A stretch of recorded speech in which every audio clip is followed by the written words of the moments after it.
All right, so I'll share screen on this lead chess study. Okay, I'll send you guys the link as well, so it'll be in the chat. So I ended up pulling a bunch of games, and at least we can work through a few of them.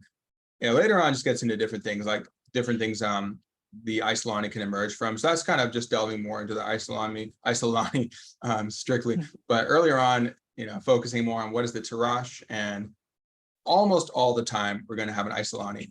There is a scenario where white chooses to take the C pawn. Let's look at the first few moves to begin with. So this is a Karpov versus Kasparov game. So d4, d5, and then we're saying just what is the move order? So c4, e6. So we have a Queen's Gambit declined. And then it could be knight c3. I think actually knight c3 is more common, but knight f3 and knight c3. And the idea is that black strikes immediately with c5. Makes a bid for space. So he's just doing the same thing that white's doing, right? They've committed to e6, but yeah, white can go e3 if they want to, but they're just meeting up symmetrically in the center. And this is when the Isolani tends to come about, because you have some trades and black is already prepared to take back with the e pawn. So he takes it right away. That's your main step here. Let me just close it a little bit. Just get the board, home in on that. Speaking of Zoom, yeah, that is a nice, I like that function a lot. You can, rather than showing your entire computer screen, right? Yes. Home in on that. I figured that out. I like it. So anyway, here we are. And there is a semi-Tarrasch. So that's where black goes knight f6. Let's see, where would that be? So the main line is, I think it's knight c3 first, from what I understand. So let's say, e6, knight c3. Now black would go knight f6. Actually, this is more popular, as you can see.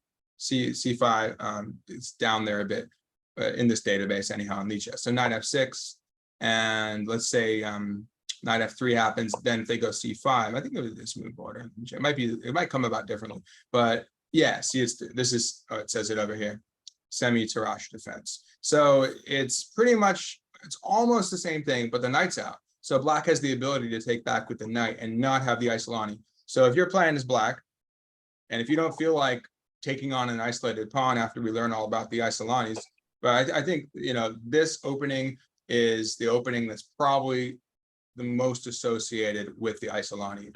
It comes about, a huge percentage of the time, like 8 or 9 out of 10. White's going to take, black takes back, and white tries to play against that. But in this case, yeah, black can take back with a knight, and then the main move is e4. But now, actually, this structure is completely different, more like a different opening against d4. Do you know what this structure would be more like? Fischer played this a lot, although he would fianchetto the bishop. But the structure in the center is the same. Do you guys know what that is? Just focusing on these pawns. I want to say not Carlsbad.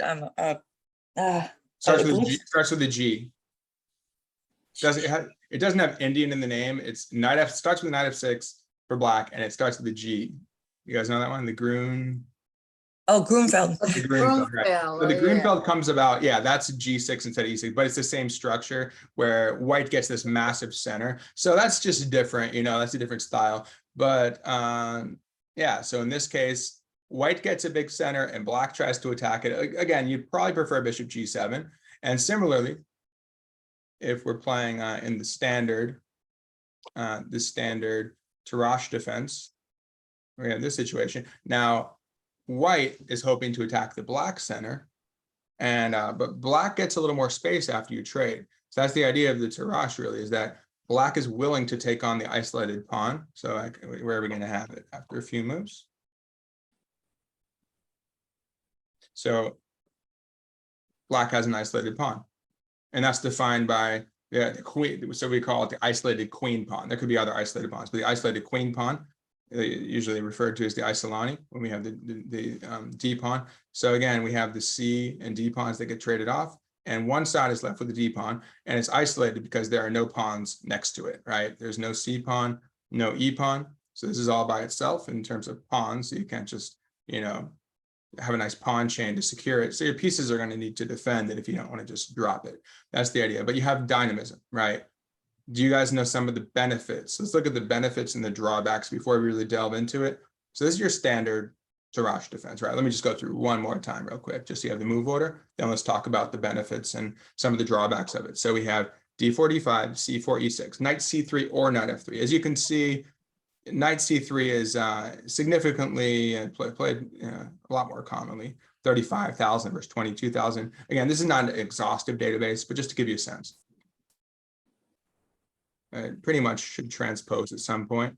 Now g3, like I said about the similarly different, but somewhat similarly with g6, bishop g7 against the Grunfeld. Black is striking a white center with the fianchetto. In this case, white's going to strike against the black center. Just again, it's a different type of center, but it's the same concept. One side takes on a little, it has a little more space, but has a weakness, and the fianchetto and other pieces will try to strike at it. So we have this position, bishop e7, both castle. Now we get our knight c3 out. So again, it pretty much could have transposed. Can have this from knight c3 first as well. Knight c6, and black's just going to develop naturally. And bishop g5, putting additional pressure on this d pawn, right? Trying to potentially remove the knight, or at least apply some pressure. And then they take, Kasparov takes on d4, and the knight takes back. Okay, so here we have our isolated pawn, our Isolani, right? So what are some of the benefits and drawbacks of having an isolated? Let's look at it from Kasparov's side. What do you like about having it potentially? A lot of squares open for the pieces. Like, for example, just the fact that you took back with this pawn, we don't have the problem bishop now. Yes. Right, so the bishop can come out. And a lot of times, one of the games you'll see, it's very annoying on g4. So we have that activity. Or even maybe, and you got C and E4 that he's guarding. the c4 and e4 squares. Precisely, because if nothing else, this pawn is grabbing those squares. So sometimes you'll even get both knights here. Maybe the knight routes to c4, and we can have the rooks backing them up. Since we don't have the pawns there, we have half open file here and a fully open file here. So at the very least, we can use the half open file, as I mentioned, with bishop g4. We can really put some pressure on white, and we'll see that in one of the games. Bishop g4 is played, white ends up playing f3, softens up the position. Yeah, so it's problematic for white. You know, they have to be really careful. Maybe knight e5, some pressure toward the king side. Now, a lot of times what happens with Isolani is a lot of times when white moving first ends up taking on Isolani, a lot of times you end up with this pressure on the diagonal. So for example, if white's playing, they might have like queen d3. This comes out of a queen's gambit accepted a lot. So you have similar situations, but you'll end up, but the thing is the fianchetto. So by fianchettoing is useful for white. They put pressure on the d pawn and they don't allow this here. But if black has a chance, or white has a chance with Isolani, they would like to attack here, again on the diagonal, but not as useful here. Maybe the bishop goes to c5 later. So the pawn is blockaded though. Black usually likes to push the pawn. As I mentioned in the email, maybe even as a sacrifice if white ever plays e3. If you ever get the chance to push the pawn, you know, you gain space, you might crack open the position, pieces to be unleashed. So there is that. Any other benefits or things that black wants to do? I think we pretty much covered it. Piece activity, control of the light squares, trying to push it, work around it with anything else? I think that just the central position of the d pawn can help obstruct white, especially since it's being protected on two sides. And yeah, it's controlling those light squares, and that's what we're fighting for, right? In some cases, if white can win that, then white begins to take over the light squares with a free pawn as well. Maybe can take and secure the light squares with e4 or something like that. But black will be working on the dark squares usually, as we see with this blockade, right, with knight d4. But at the very least, you can try to, you know, lay claim to these the light squares. So at least you basically get half the center. But black does technically have a little more space because they do have a pawn advance. White doesn't have any pawns in the center, so we occupy a little more of the center. And yeah, we can try and push the pieces back eventually and hope to use that pawn. If we get it to d4, we gain even more space. Now imagine if your pawn's on d4 with rook on e8. As I mentioned, this e2 pawn could become problematic for white. Put a lot of pressure here. Provoke even e3 is technically a weakening move because it weakens the light square. So that might facilitate our attack. There are many lines where the knights come in and sack on f2 or something. So we can destroy their structure. Maybe as I mentioned, you know, bishop here, maybe even support it. You have the typical bishop h3 stuff to trade it off, take away white's defenders around the king. So black would be happy with the king side attack, obviously, but even just playing on the E file and the C file, and maybe they'll cascade. Knight E5 is common because you look at C4 and maybe cascade over to the king side. So there are different structures that can arise out of this, but different piece setups and everything. But this is, like I said, E3 can happen. Sometimes white will fianchetto the bishop on B2, maybe A3, B4, bishop B2. So many ways it could come about, but this is pretty standard. Okay, so let's see how Karpov wins now. H6, just comes back to E3. So this is a pretty common line. And different things have been tried over the years. White realized that this is the way to go. In theory, you know, they realized, okay, you should go bishop G2, put pressure. Because I think they've also done E3. And it's like, well, the bishop belongs on G2. As I mentioned, you don't want pressure here. It's very easy for black to generate the pressure here against H2. So that's why we want G3 to block. And the bishop G2, as we can see, we're just going to pile up on D5. If nothing else, tie them down. Weak pawns lead to weak pieces, inactive pieces tied to it. So just like very directly attacking D5. Knight A5, get that queen off the diagonal. It's attacking D5. Queen C2. And there's that bishop G4. So we already see Kasparov's massive just piece activity, right? Very active pieces. And provoking H3, for example. Try to soften up white's pawns.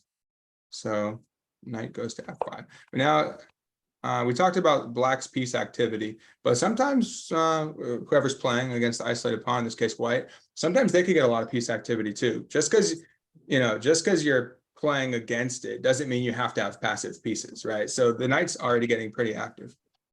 And white has a bit of lead in development. White's well centralized. This knight has to figure things out.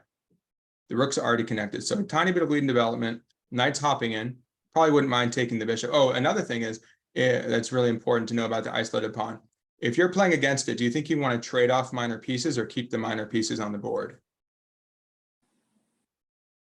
Trade. Versus the rooks. Trade. Nikki, why is that? Because then it's easier to attack. It's to attack the pawn? Yes. Right, and I sent you the email that picture, kind of just a basic example where after you trade off the minor pieces, you don't have to worry about much counterplay. You just pile up with your rooks on the D pawn. And you might even get, let's say they're behind it, you might even get something like an E4 strike because it'll be pinned to the rooks behind it. Maybe one rook's on the side, maybe even if they're doubled, as long as the king's not supporting, if they're doubled, they're still pinned because you have 2 against 1 defender. So you try and play E4, maybe blockade it, get your rooks doubled somehow, and just strike at it and then win the pawn. And it'll be a tricky endgame, as I mentioned, but hey, you'll try to win the pawn, right? And maybe you can come on the C file or something like that while they're dealing But once he takes him, then it like Ms. Chess just said, it opens up the center so that it put his pieces more in the ability to get out there and attack. Oh, if white wins the D pawn? If we're to win this pawn here, you're saying? Yeah. I mean, and trade off. Yeah. If he trades it off, yeah. Oh, trade off the pieces, right.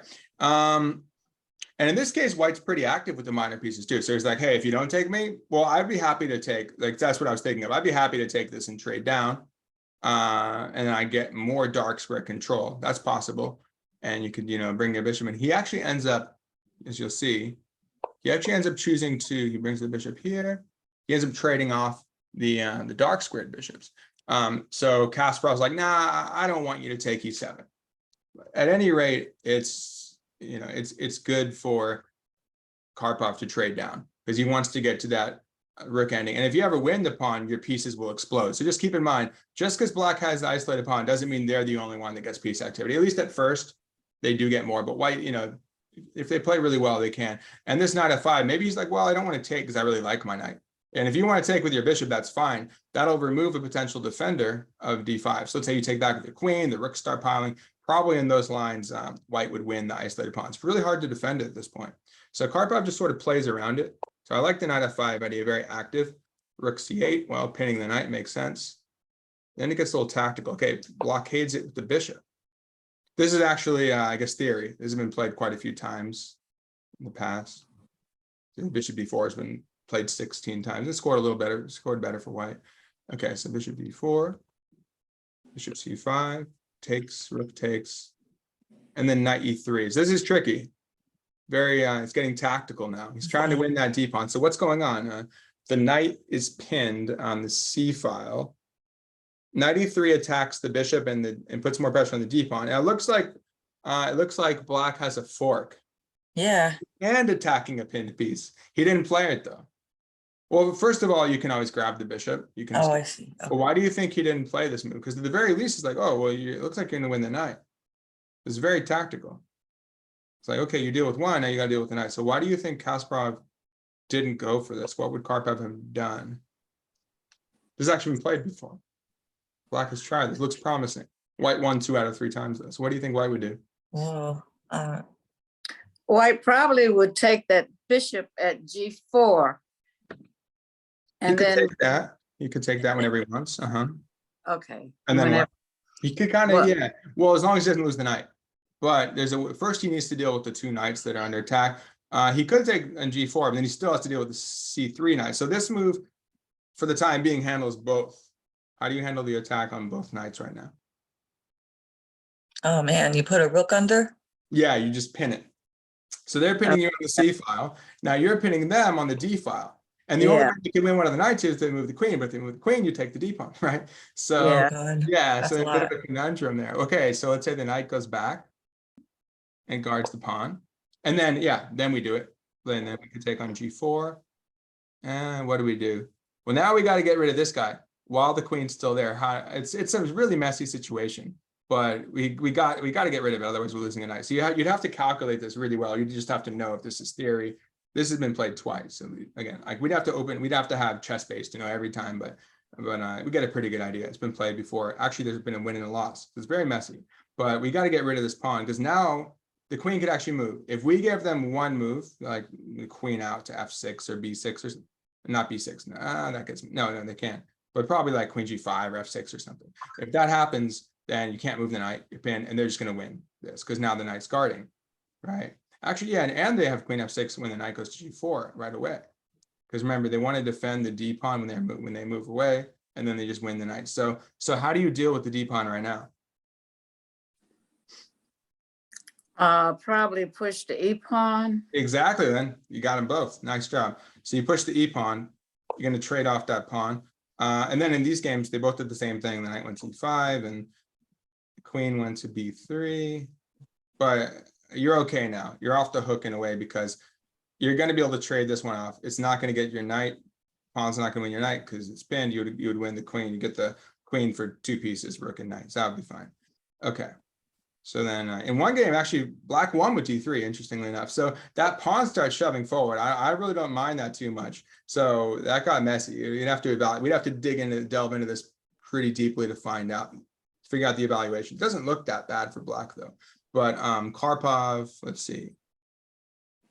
Well, Kasparov just didn't play d4. He just didn't go for it. But if he had gone for it, something like this might happen.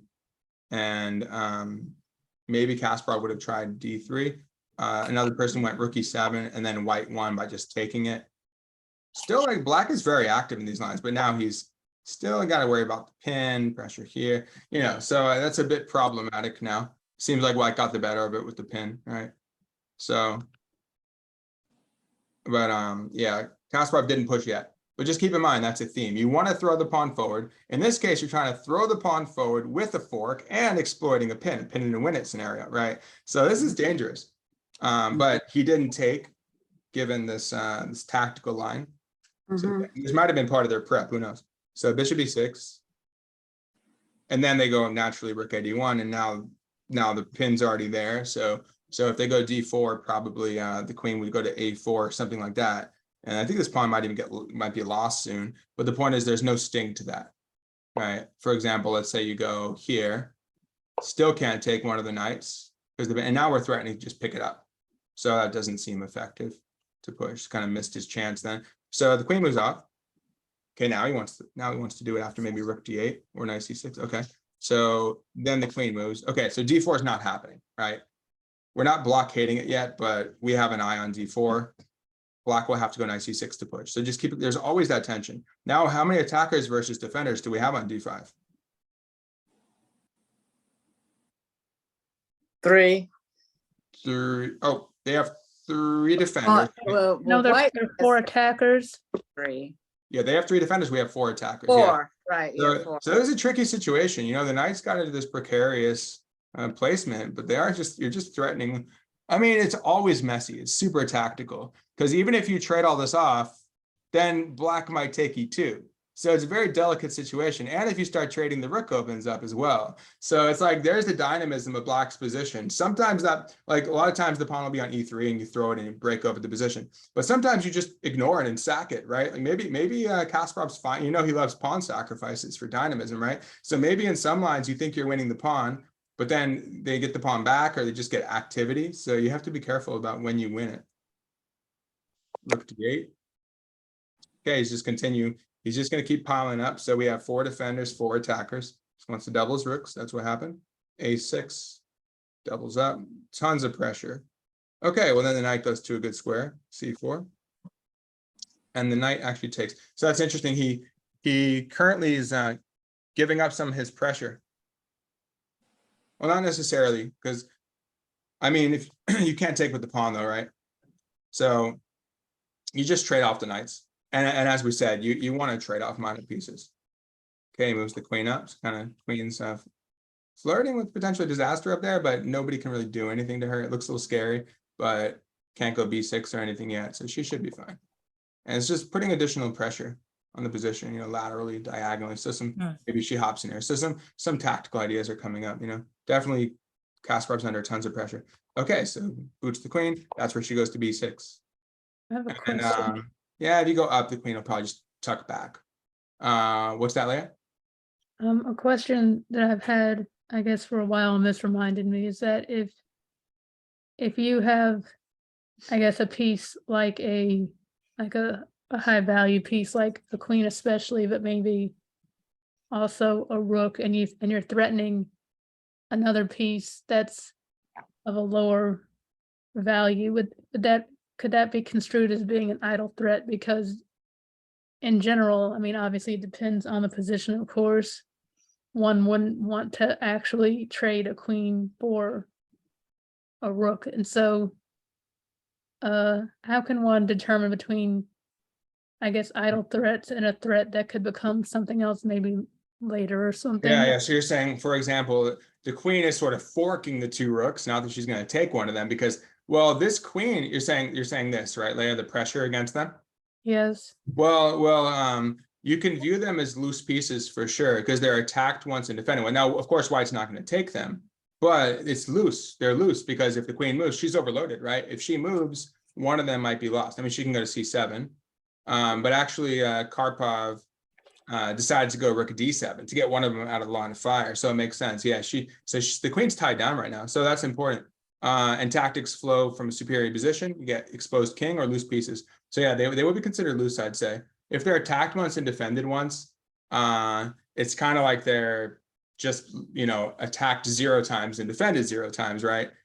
At any rate, they're loose. If they're attacked once from that one more time, they'll be taken, right? So it's definitely looseness. So does that answer your question? So one could take advantage of looseness without necessarily committing to an actual sacrifice.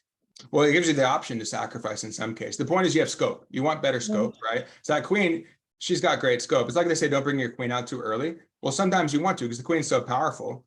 Can't really do much about it. If she's just roaming the position, you feel her power now, right? Get trapped. She's doing everything. She's in this hole. It's a threat. Whether it's a serious threat or not, it's a threat, and your opponent don't know what you're going to do with it. Right. And it's going to lead. So, for example, this overloading. Maybe you could do something somewhere else, and the queen's tied down, or something's tied down, like, and she can't come to their aid, right? So just possibilities open up because they're loose. You might have forks and things like that, or just awkwardness, as we said too. You might awkwardness, like pieces lined up, same diagonal or something that might lead to a pin. Things like that, right? But the point is, yeah, you have more tactical. We could call them tactical weaknesses, right? It's not structural weakness; it's a tactical weakness.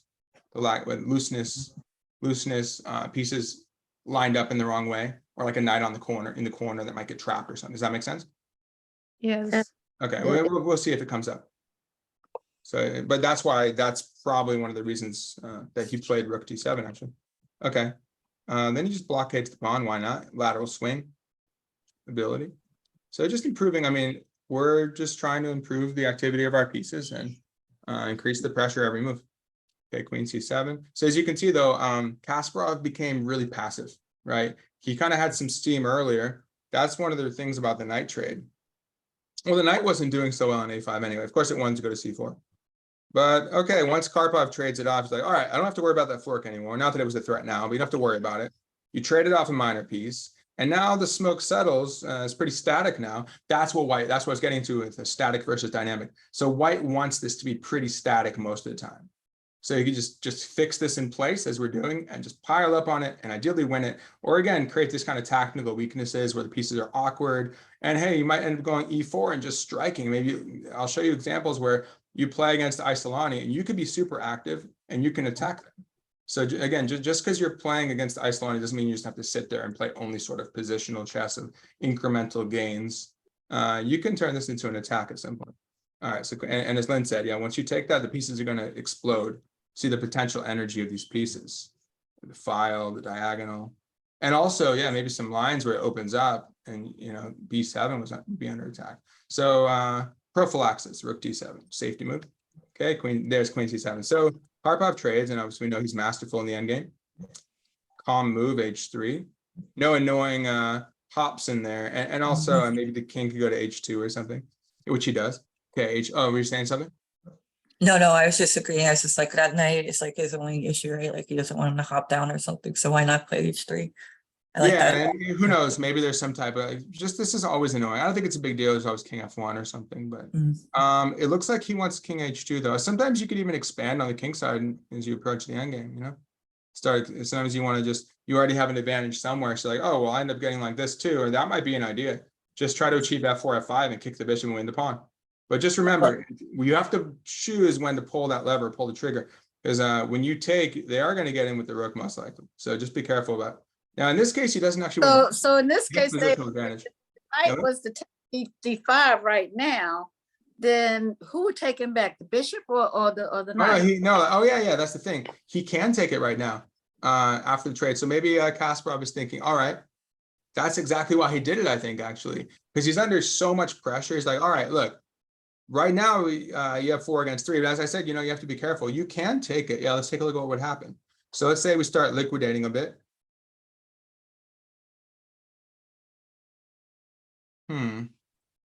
It's tricky, you know, it's tricky. The rook can come up. At least he has a loop for his king. It's a little tricky. Maybe he just sits here. He's like, well, if you take me and my rook comes in, I try to take your b. Or maybe d takes c rook. And then c7 takes that one, and then you just go down and check him. Well, we can check him right away if we want. Although I'm not really sure where we're going, right? We want to be on the second rank. We can go to the back rank. He moves his king up. It's like, okay, what now? You know? Because for example, if you check, or let's just say you check him right away, and he comes. I was talking about white checks black. Oh, okay. You're saying right now, or in this position? I think she said after the trade, like in this position, without even going to d2. You're saying check right now? Check right now. Let's say he goes here. He has to go here. Goes there, and I don't know. Maybe as you can see, as long as you make a loop, there's not too much to worry about on the back rank. But I think. Yeah, so certainly when he goes queen c7, he's like, all right, I'm okay with this end game. He's allowing this to happen. And then Karpov's like, nope, I'm going to make a prophylactic move. And the thing is, this is an example of the threat is greater than the execution. It's like he's probably thinking I could take it anytime I want, really. Because even if rook d7, can't quite go e4 yet. But there's just so much pressure. Black is so tied down here. So I think he's just going to increase the pressure. He's not in a rush. So prophylaxis in. Yeah, I just think he doesn't want to. If you take pretty much it's a fork here, and you're hitting these two knights. You don't want to let him take and double the pawns and mess up the king side. So probably he'll take. Bishop takes. Doesn't even have to take. I assume he would take though. And this is a tricky rook and pawn endgame, right? Yeah. And if white goes up, black will trade that one, and then black will pick up the b pawn while defending his b pawn. So I think that's probably that's my guess. That's probably what he had in mind. I don't see what else, because he's willing to give up the pawn. Maybe he had no way to defend the pawn anyway at that point. It was getting tough, but at least this way he gets counterplay. And if you're the one with the extra, if you're going for an extra pawn in endgame, you don't want to give him counterplay. A lot of times you will give up that pawn just to reach the, say, the 7th rank. That's a classic idea. Give up a pawn, get the activity with your rook, and it's very hard for the player with the extra pawn to convert that. You might even lose. Okay, so we'll just say, I'll just delete this one. Okay. I'd like to see an example of that at some point. I know that you have a lot of on the plate, but like where you give up a pawn to have the activity or the. Oh yeah. No, we're gonna have that. Well, Okay, good. yeah, this is That'd one be example. very We're useful. gonna have that, I think, where they accept it. Now this Okay, cool. this is a subtle one, because he just gets a positional advantage out of this, like a huge positional advantage. So look what happens. So A3.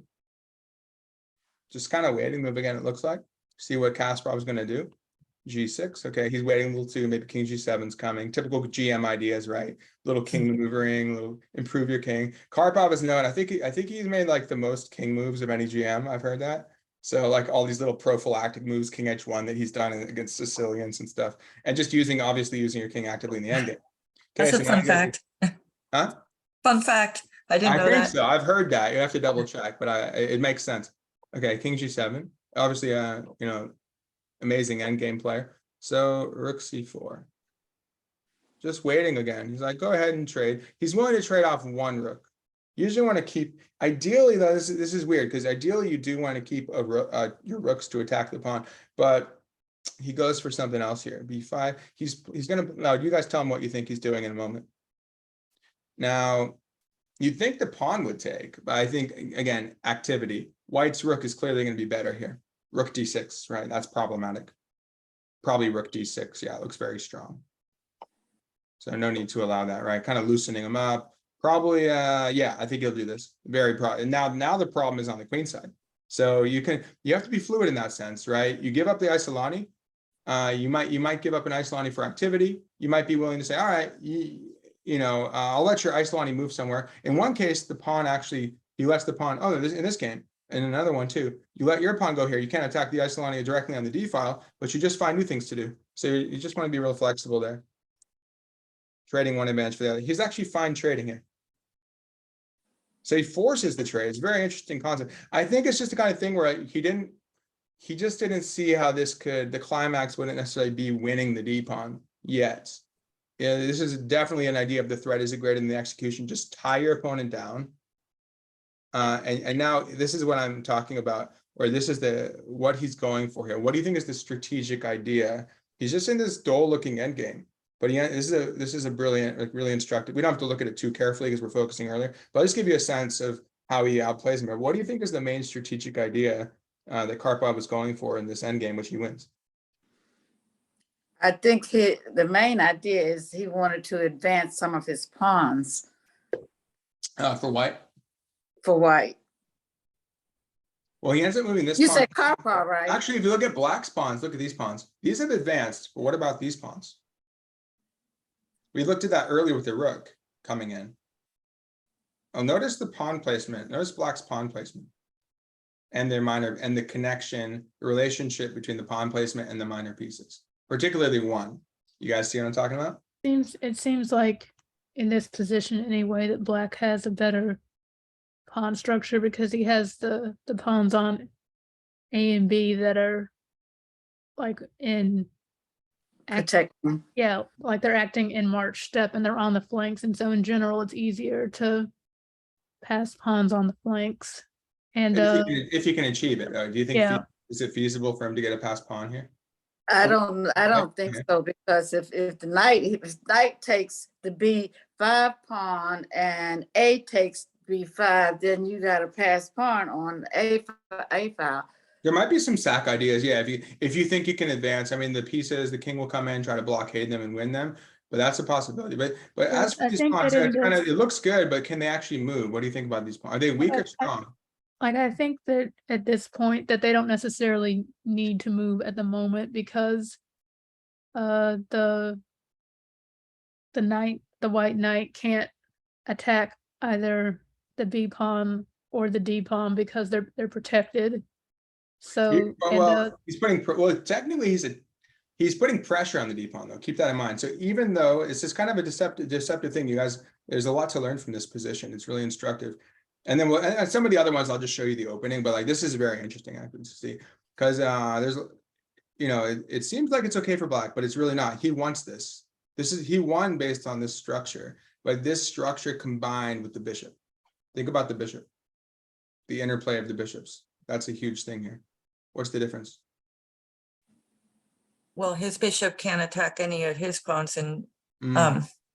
the other bishop can't attack any of those white pawns. So I think those two black pawns are weak. Speaking of the kind of one-way glass or mirror, right? We can look at them. It's a one-way street, right? We can look at them, they can't look at us. So we have a good bishop, they have a bad bishop. So we can aim at their pawns all day long. You might even have stuff like a4. And then, you trade this one off and you pick off the a6 pawn.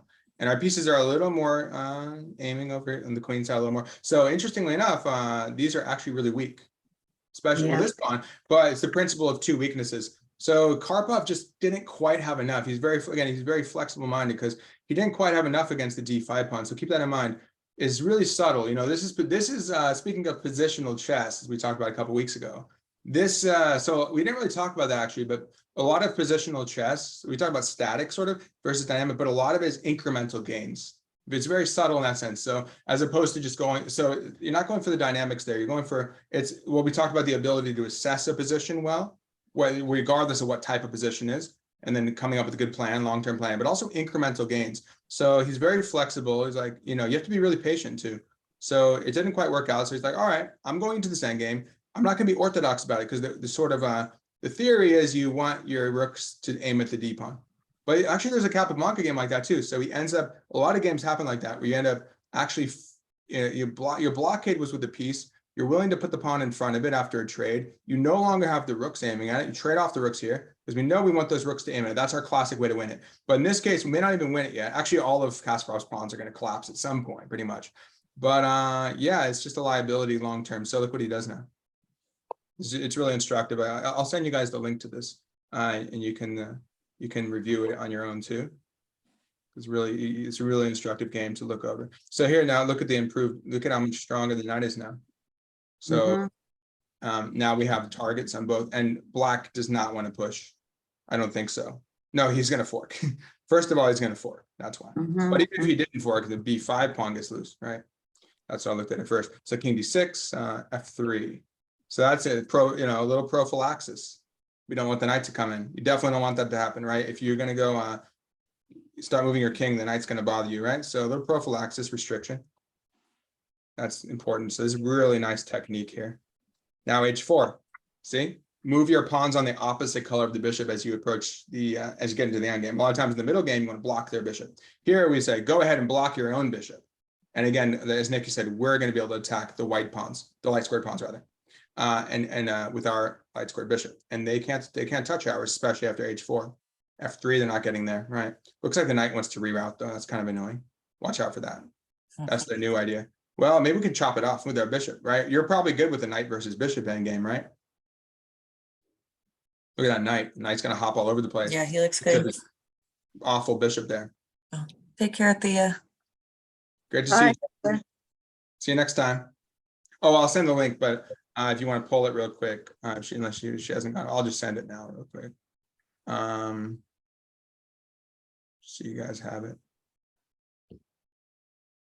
Wait, who's Pastor's Progress? I think that's Matt. I'm not sure. yeah, I think either Matt renamed himself. I'm sorry. All right, so we have knight h6, and you see that he wants this. Well, he's going to get a knight f5 at least for now. It's kind of annoying. So he can't bring the king in, so he has to go knight c2 to guard it. f6, he's getting off the light squares a little bit. That pawn on d5 is fixed. Can't do anything about that. There's bishop d3. So he's just going to take it, right? Now he's going to really outplay that bishop. Tempo on the bishop. And some really instructive stuff here. So he locks it up. This is really cool. Pawn takes pawn. Of course, almost everyone would take back. He goes knight to g2. Wow.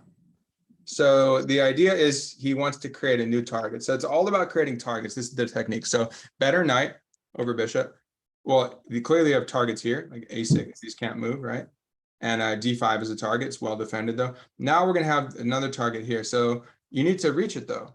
So the idea is it's not really a pawn stack because the king's gonna come take the h pawn. So you're gonna get but the point is you need to infiltrate. So for example, you know, you look at it like, I gotta make this work, but if you take here, I'm not sure he's gonna infiltrate, right? Even if the king comes in, he can't reach anything, right? The king doesn't get in, but now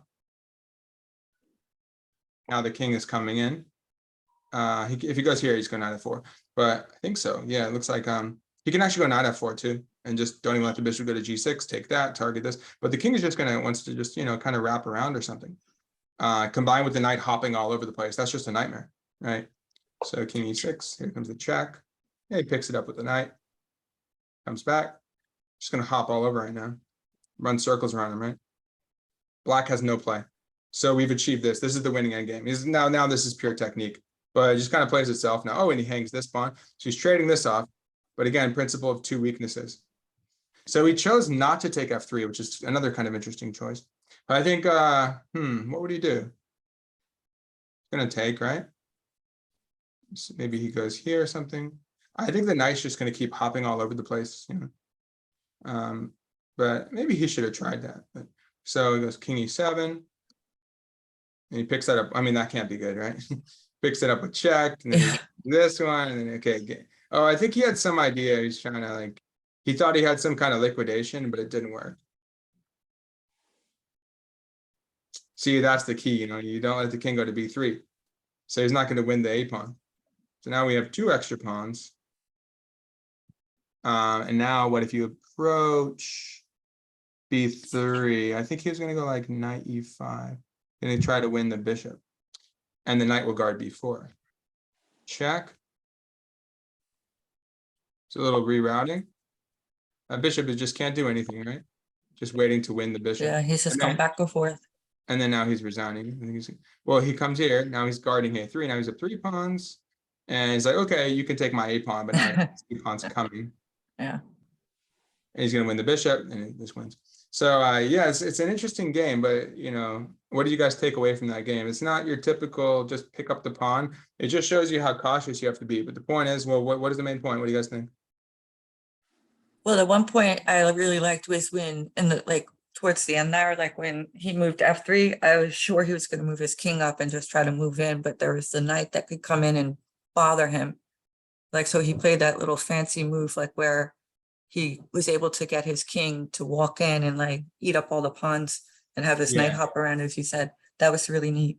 Yeah, that's it's a good model to have in your mind, because almost all of us would just take the h pawn back, right? Oh yeah. You're not gonna why are you giving up that pawn? Well, it really is, tactically though, if you look at it tactically, you're really just trading 2 for 2. But the point is you're invading. And sometimes it's just how do you find it? Because you're stubborn and you need to find a way to win. And that's the only way to win. Kind of like earlier, well, look, if I take that pawn, I could probably win the d pawn. But he had a moment to take it. It was I'm not sure about that. I don't think I could win that end game. It's going to be very difficult. So let me try and win it a different way. Maybe it was a theoretical draw. I don't know, but he wasn't satisfied with that end. The isolated pawn was isolated pretty much from beginning to end. And I saw the A or the B pawns marching up to be queening from way in long part of the game in the beginning. I saw them. Yeah. The dog agreed. The dog agreed. Yeah, she. The dog said, "Wow." So but and then the pawns got fixed. So very this is a nice positional game, just long-term pressure, patience. But there were some tactics too, like around here. The flexibility is very important too. You have a target, long-term target, but you don't quite pull the trigger. It's hard to do this, it's very hard to be patient like that. And then he has the foresight, very masterful, the foresight to actively trade off. And so kind of contrarian, in a way, based on what we know about isolated pawns. But generally speaking, you don't want to trade the rooks. This just was an exception, I guess. But it's really interesting. And it just shows you, though, how you have to be willing to let the pawn structure. Oh, by the way, if he, it looks dangerous, actually. He's like, oh, we can go h3. But no, what would he do? Knight f4. And then if he pushes, you go king g2, and then go here. Just take, and then you're going to kick the bishop out and win the pawn anyway. and you're hitting this. Wow. So we're gonna end up with, actually, we're gonna end up with 2 against 1. So we pick up 2 pawns right there, for 1, 2 for 1 deal, and then you end up winning the end game as well. And then yeah, I don't know. I feel like Kasparov, maybe he was in time pressure. I feel like he couldn't. I think so too, because like, why didn't he take that pawn? Like, I'm still confused, like, why he didn't take which the pawn? like there was some point where the bishop could take the pawn, and you said he didn't because he thought that he was Right. kind of liquidation, like there. Yeah, like right there. now he goes back. Well, it must have been yeah, I imagine, let me check with the engine real quick, but I imagine this is very strong. King takes bishop g4, for example. Yeah, as I said, the knight's just gonna, the computer's gonna see the evaluation there going up. But just think, yeah, hop around with the knight, exactly. Waits. Okay, just keep coming in, and he's gonna have to worry about losing the a pawn too. I see. So Okay. let's say nothing happens. Oh, interesting. Because you're gonna win the king and pawn endgame. He's gonna have to move away from the d pawn because you're in. Oh my God. So what does he do? He moves away. That's weird. You're walking into a pin. I'm not sure about that. Investment. Yeah, king e5. No, see, that's the thing. The computer at first was saying that, like, let's test that out. You're like, okay, I don't believe you, computer. Let's say this is. The point is now we're picking this up. We're gonna pick this up. Okay. Yeah. If he goes here, start coming around. Say he waits here. Just keep coming. Like, you just have to be really patient. But you know that knight's gonna run circles. You know something's gotta give. Oh, there it is. Just set up the fork. Yeah, something's got to give. And he won the pawn, usher it in, and make him still worry about the second weakness is, or at least the b5 pawn. But when they're a6, b5, you have to worry about both of them, like the knight c7 idea. Pick up the a pawn, pick up the b pawn, like in the game. So anyway, you guys have any questions about that one? No, it's very interesting. Yeah. And it helped me understand the Tarrasch defense a little better. Yeah, and we'll see different versions of it. So that was the bishop g5 line. Now here's another idea. I think this was the knight. Oh, this is a classic. So these ones white wins and black wins too. So I'll show you. And again, like, we spent a lot of time on that one. So I just want to show you more what we get out of the opening, right? Since we're focusing on the Isolani. That was nice to see the technique. We can flip through parts of it, but. So this is the knight c3 that I was talking about. And the Rubinstein, this is a classic Rubinstein game for early, I think it's 1907 or something, early 1900s. Rubinstein versus, like, a Soloway. I think they're Polish players, I think. I know Rubinstein was Polish. Knight f3, 6. So there's our g3, so same thing. Bishop g2. Takes. Right. So I think black took earlier this game, right? It feels like it's a little earlier. I think bishop g5 was out there first in the other game. So he's not going to g5. He's going to do, so it's a different strategy. Well, the queen, so black is a little more proactive here. He's taking, he's immediately challenging that blockade. So here is like, okay, well, I'm going to take on c6. And again, that kind of unbiased, the objectivity. You're saying, all right, I'm playing against an Isolani. Now you don't have an Isolani. Like, why did you do that then? Well, now I'm gonna fix my sights on, train my sights on a new target, which is what? If he plays it right, what's the new target that white can create here based on the structure? C pawn? Yeah, the C pawn. And ideally you don't want it to advance. So like hanging pawns, usually hanging pawns want to be like this. Even the hanging pawns are a bit weak. Magnus has played some really nice games against those hanging pawns, but especially like this, you can blockade this one ideally. So instead of blockading the D pawn, you're blockading the C pawn. That's the base of the pawn chain. If you win that, then you'll have an isolated pawn to attack, right? So I'll just show you how he gets there, just to show you again, just different ways you could play against it, different structures. It's very, it can morph quickly. So you got to be quickly adapt. Okay, then he goes bishop e3. So we're already beginning to look at c5. And problem is tactically, well, the king isn't castled yet. So a lot of tactics. So for example, if c5, we could just take the d pawn, right? Looks like it. Really. Your knight will get loose, but the rook will be looser. And then so and you pick up a pawn. It's a little weird, but I don't see what else to do. Do you got? Oh yeah, I do see what else to do. Knight c3.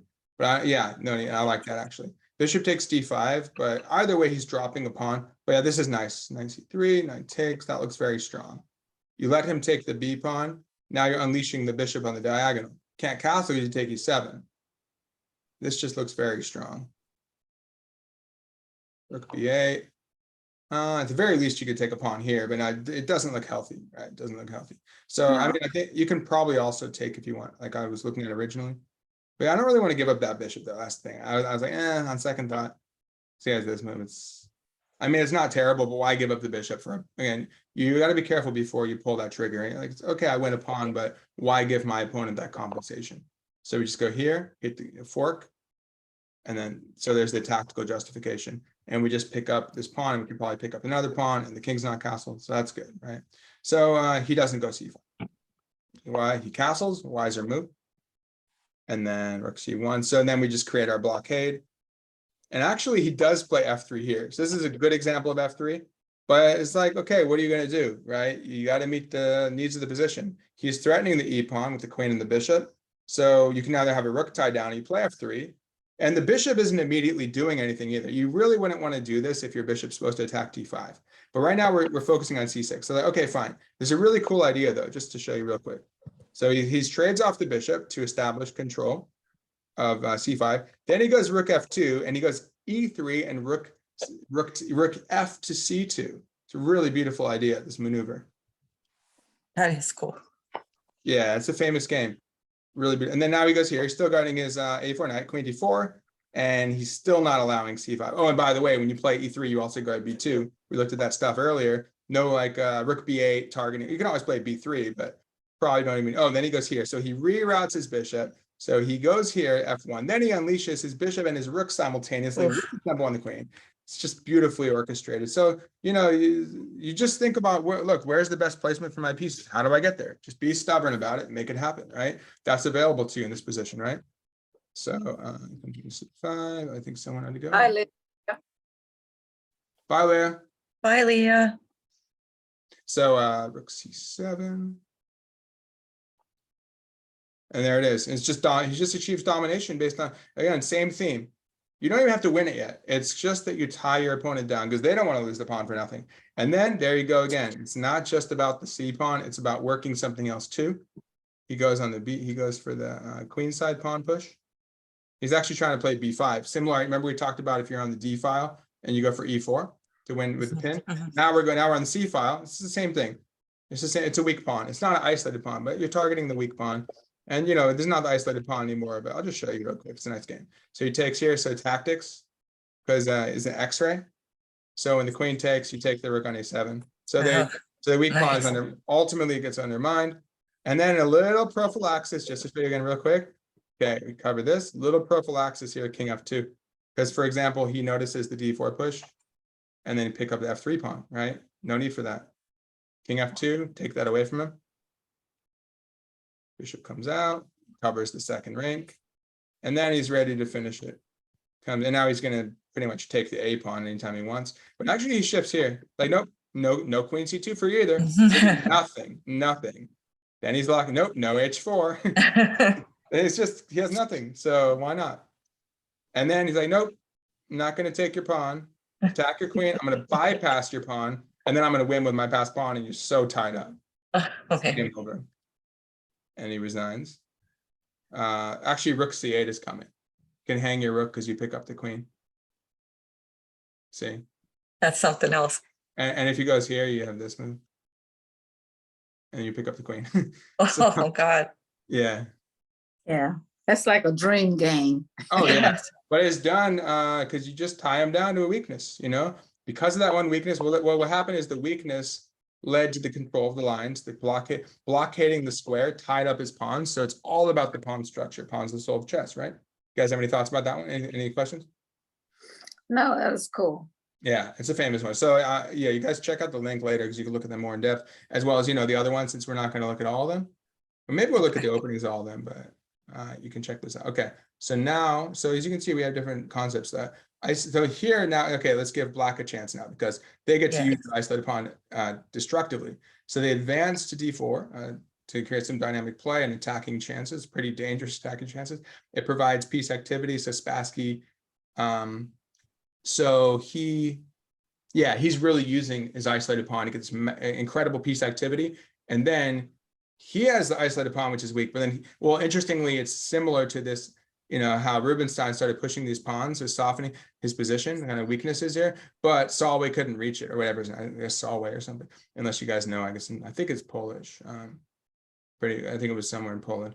But yeah, if I recall seeing it, I think it's Warsaw. So he has this softness here, but his opponent couldn't get to him. In this game, he creates those similar weaknesses, but because of that piece activity that he gains, he's able to exploit it in this position. Oh, the Spassky game, the next one. And then here, this is interesting. So that just shows you white gains all the piece activity. It shows you, even though white's playing against the isolated pawn, kind of like a Karpov had knight f5 and so forth, you can still have a lot of piece activity. As we were talking about, Lynn, maybe you take the pawn on d5, even if you don't take on d5. Because if you take on d5, it unleashes your pieces. They're nice and tight. Rooks are doubled. Good potential energy gets unleashed. But yeah, even if you don't win it, you just can play around it sometimes. Similar to this a Morphy game. It's actually a Morphy game going way back that I found once.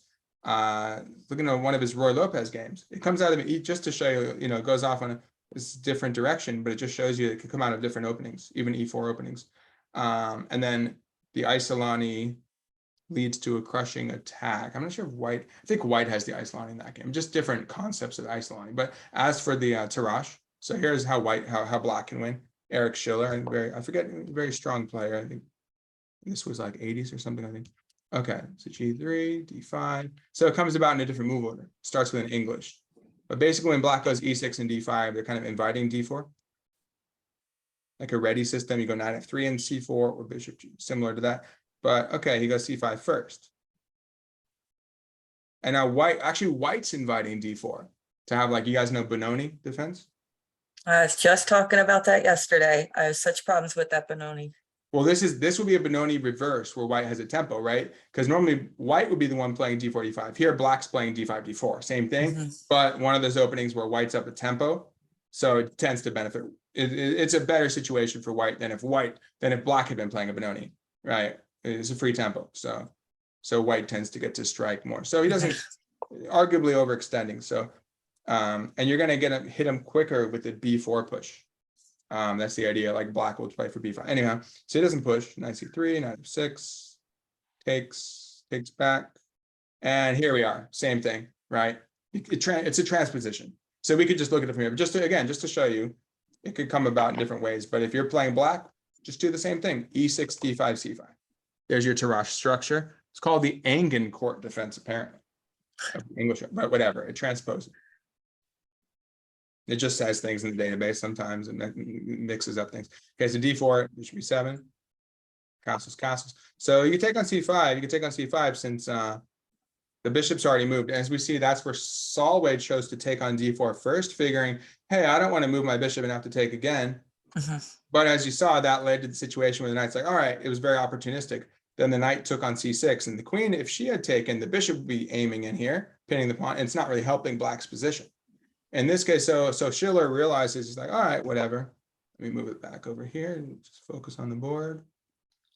He's like, whatever, go ahead and take. I have to move. It's pretty common. Usually, actually, interestingly, when white, or what is it? When on a queen's gambit, when black wants to take on C4, white often does some waiting moves, like on the C file, seeing if black is going to take, so the bishop takes from F1. Okay, fine, it moves to E7. But, white has to take a move to take. White spends a move, black spends a move. So it's not like you're really winning a tempo, Wait a second. No, because you're going to develop the bishop. Yeah, it's like you're spending 2 moves with the bishop. He's spending 1 move taking, but you're going to develop your bishop anyway. So it's not like you're really losing a tempo. But ideally, if white has to spend a move taking and you come out anyway, as you were going to develop, then essentially black would win a tempo, right? Because white's wasting a develop instead of the opportunity cost is white could have developed, but they decided to take. So, but here it's kind of a wash in. Ideally, black wouldn't need to. It is what it is. Okay, so takes. And okay, what is the dynamic now? Just because they take doesn't mean you have to take back right now. What is the dynamic move? How are we going to make this situation incredibly dynamic right now? Maybe push the D pawn. Yeah, land like 4 for 4. Not to say, just if it's a quiz, you got an A+ today. Okay. Yeah. Lynn's crushing it. Sometimes you're just like on fire, like getting everything, like it's pretty hard moves too. Yeah, I wouldn't have done that. I would have been scared. Lynn has the initiative. Yeah. Yeah, but this is an idea. It's a common idea. Nice. Now the knight gets a little greedy to hold on to the C pawn. As we saw, the knight on A5 for Kasparov didn't work out too well for him in the last game, right? So bishop f5. So there's your piece activities, like whatever, just, I don't care about it. And again, this is just to show you the comparison. So for example, in a Queen's Gambit accepted, very similar to that, because the pawn's taken the C pawn. So black will take the C pawn and go knight a5 sometimes, and white just ignores it, just plays in the center. Say, all right, arguably your knight's misplaced. So, but if he had gone somewhere else, like b5, you would just take the pawn now, and you're holding this. Interestingly, white scored well here. It's been played 3 times, but it's interesting. But yeah, knight a4 has been played a lot. Oh, this was theory, I guess. Been played a lot. White scores a little better. Okay, in master games. So knight a4, bishop. So, but just still, it's hard to handle this with white. You got to be very skillful to hold off the pawn. I actually did this against an IM once. It was a cool game where I ended up, so here I ended up rerouting my knight. I forget where it was, like from e1 or something. So I ended up rerouting a knight to d3, and I blockaded and I just kind of played around it, b4, and I ended up winning the pawn eventually. So I just fixed it in place. So knight h4, should be 4. So interestingly, see, a lot of times we sort of break the rules, what we're used to, right? So, as I said, you don't really want to trade minor pieces if you're playing with the isolated pawn. And previously in the Karpov game, you don't really want to trade rooks if you're playing against the pawns. They both broke that rule. But again, you got to meet the needs of the position. If you can't do it, whatever. So, but the thing about bishop b4 is you get rid of the kingside bishop, which was very strong. So it's, yeah, sure, but you get, that's an open diagonal. So get rid of it and open up the king a little more, expose the king more on the light squares. And that's an example where e3 would really hurt white if he does that later. He'll have a lot of porosity around his king, right? Which I think happens, actually. Let's see. Okay, there's Would that. f3 be horrible? There's that question again about there's that issue of f3. No, even back before wait, does he do it? I'm thinking I'm trying to make, I might be mixing it up. No, that's another game. like even before, like the whole trade, like to avoid the trade, like would f3 be like a horrible move? Let's see. But yeah, now it would be just I was looking at here. Oh, okay. now it would be bad because oh, you just messed up. No, not only could, just to show you, not only could you take c5, but you can actually take this one. Okay. If the pawn, no, I know you're not talking about that, just to show you. Yeah, no, I see. Take back, just move the knight, that's terrible. And if you take this way, you're like, all right, I'm just gonna go back, and you're gonna pick off this pawn. These are weak, and black is happy. Okay. Not to mention you could just take, but I feel like if you have a chance, you should do that. You should, because like take c5, you're like, all right, it's pretty good, but I want this. I want to destroy. Where'd it go? I want to destroy their structure while I can. Yeah. So yeah, that's how I view it. Sometimes you're like, should I make this committal move? Well, sometimes you're like, look, if I don't do it, my opponent's okay, and I don't know if I have the chance again. If I think I can get something out of it, I'll do it. And obviously you do in this case. So, but yeah, you're talking about now. Yes. Am I getting trapped? I imagine. I think I get trapped. So just go to d5. I think he would re-centralize his bishop, and white doesn't have anything going on. Oh, white has this move again. But then you go here, then this is we see this is actually the bishop can even reroute to here. So I feel like that knight's getting trapped. I know he's not. He could take stuff. Okay, never mind. And you don't have a chance to go bishop f8 yet. Well, yeah. If you wait a second. Oh, my bad. Wait, does he get to take it? I mean, you might even sack it at this point. No, hold on a second. Well, I mean, if you need to, you can go bishop c4 right now, because that's a nice diagonal for the bishop. You can always, if you need to, you can, like, let's say b3. Let's go here. It's annoying. I know it's tricky. Very. Hey, I mean, you can even throw the pawn forward at some point. But you got 3 attackers. Maybe you have like this. No. Maybe it's very dynamic, But you let's see if you go here. But I was talking about you have this move too. If you want to. Okay. Yeah. If you need to, you have that too. So there's a lot of interesting options. But the point is, black is white has weakened their position though. White's okay. Really, yeah. so that would justify a pawn. That could justify a pawn sack in many cases. Yeah, and you could do this too. If you don't want knight f5, you could do.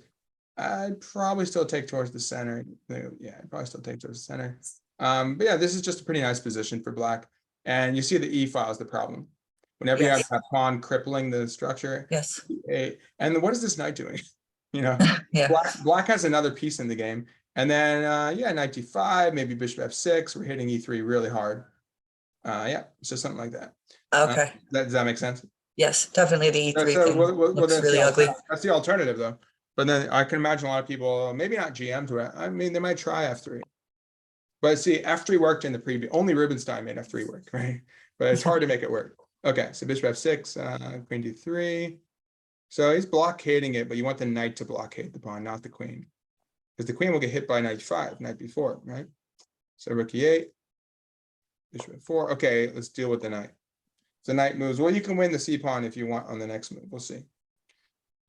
But white's position is looking kind of loose and pressure on the center. So this is where he gains this awesome piece activity here for black. Just beautiful centralization. Black's pieces are just, the rooks are better than the rooks. Yeah. The knight's better than the knight. I mean, these are okay. These are only good pieces, but they're not really doing that much, maybe. Yeah, and then, okay, he goes queen here. How are we going to crack this open? Okay, he goes knight G6. We take. So this is where it gets very tactical. So he's like, all right, I'm going to make your bishop move and just take the pawn back. It's exposing the black king a little bit, but it's hard to exploit that because black's pieces are so active and problems on E2 again. So he goes knight C5. Takes F4.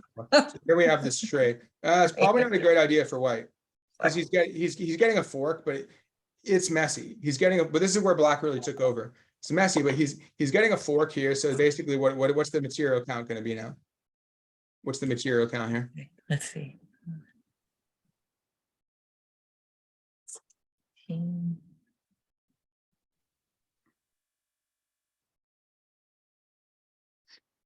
I think black is ahead.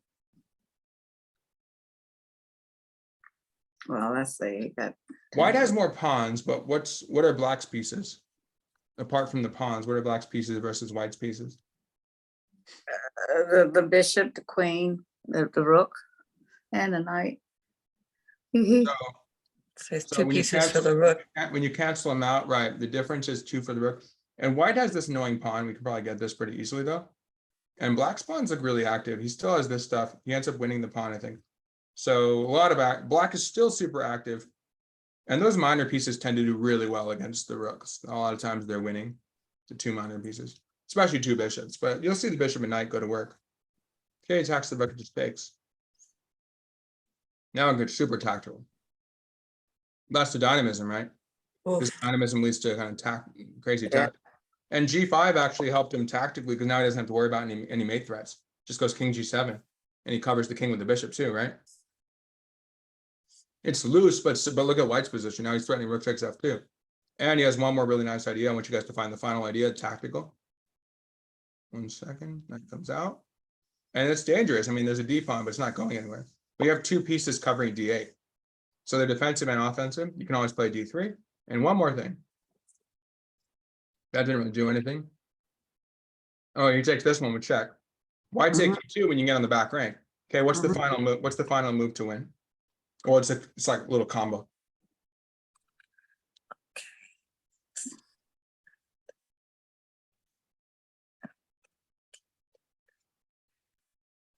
Pawn F. There it is again, Lynn. 5 for 5. I think it's 5. Yeah, Lynn, A+. I don't know, something like that. But nice job. Well, it's forcing the king hunt. The king has to come out. We're gonna get a king hunt now, right? Right. But the point is, this all stems from this activity that you gain by shoving the Isolani forward. But I really like that G5 move was, deeply conceived there. That D5 move was very cool. Rather G5. I mean, when he went G5 and then took F4, opened his king a little bit, but he judged it correctly. So F3 check. Okay, what's the follow up? Queen H1 check. Now what? He made him resign with the next move. It's not a mate yet. It's not. I'll tell you, it's not a mate, but it's just really strong. It'll probably be mate in like 8 or something. But first what? Pawn H5. Right, that would be kind of the mate. Well, that's probably not bad. Oh, that no, would be not like when you're trying to mate, but you don't need that yet. No, I you mean, don't. It's not a bad move. So same order. Probably would happen anyway. But what's first? What's first is Yeah,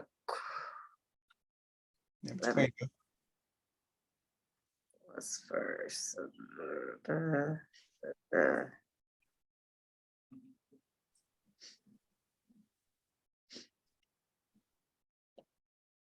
D3? That's another tempting move. Well, it's more forcing than that.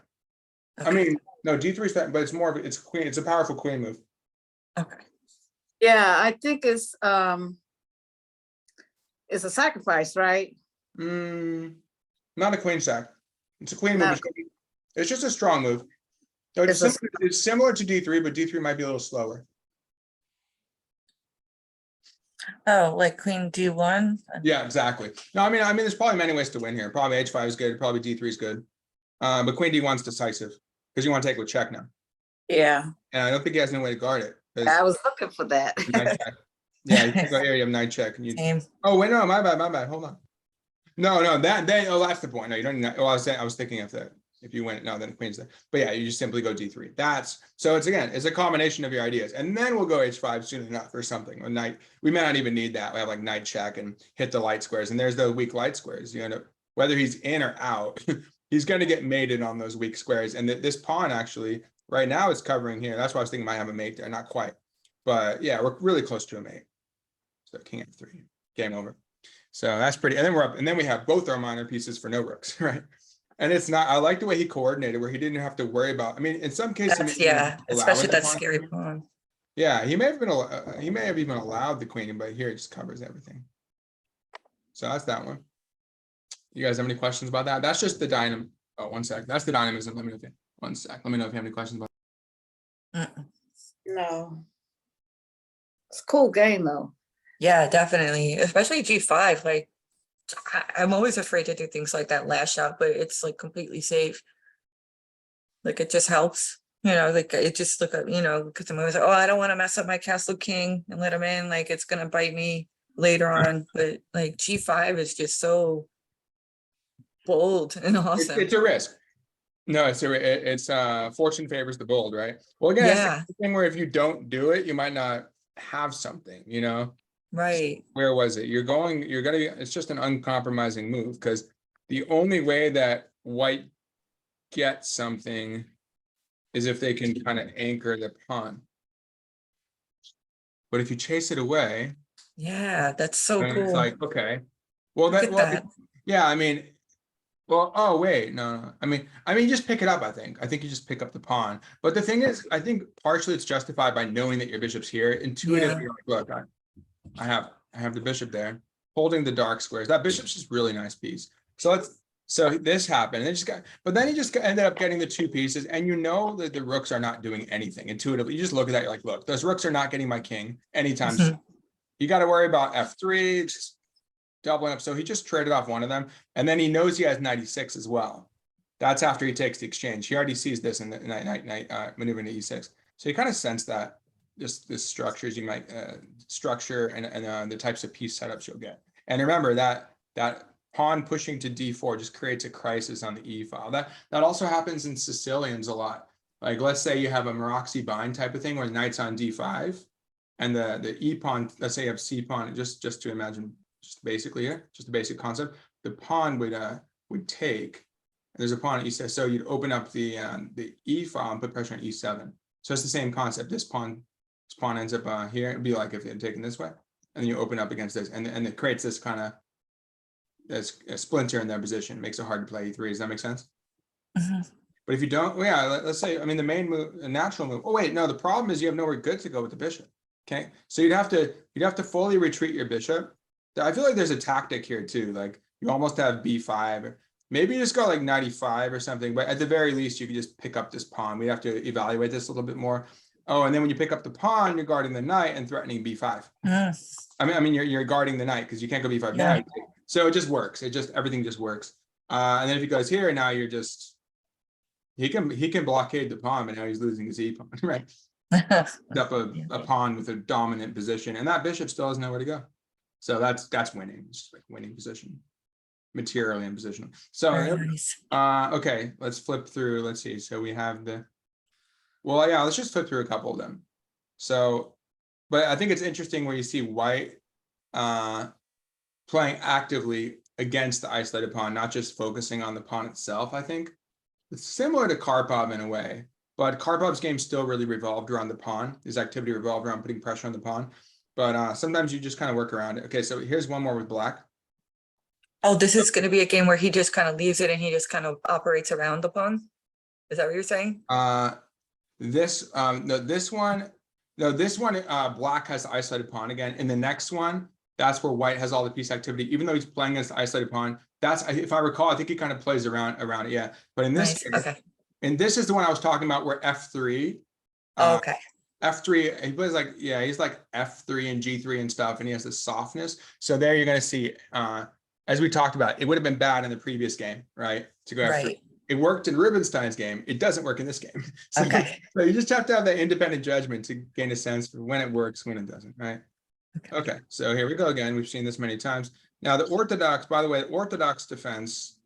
So this is more bold. This is bolder, right? Orthodox defense would be like knight f6, bishop e7, maybe knight bd7. Castle is very solid. Karpov actually did that a lot. It's been around for a while, right? Just a solid kind of boring defense. This is just bolder, right? It's just a bolder defense, and you're just taking on the risk as your isolated pawn. So it takes, and again, we're going to get the bishop on g2. And Petrosian is one of the greatest positional players of all time, whereas Spassky is more of an attacking player. So kind of maybe akin to Kasparov and Karpov in a way. Petrosian would be more like Karpov. Spassky would be a little more like Kasparov, just a different generation. I feel like Kasparov was stronger than Spassky though. Karpov and Petrosian, both amazing players, both very defensive, both very positional. Karpov is known for like his kind of cold precision. I don't know, but Petrosian has a very cool style. He's probably more dynamic than Karpov. Karpov's not very dynamic, generally speaking, though. More kind of keeps just, as you saw, it's tighten the kind of like what Rubinstein did, just tighten that position, right? So, but yeah, you're going to see, so even against a great positional player, you'll see the dynamism, and it doesn't matter how good they are, how precise they are, generally speaking, but you want to just overcome them with your activity.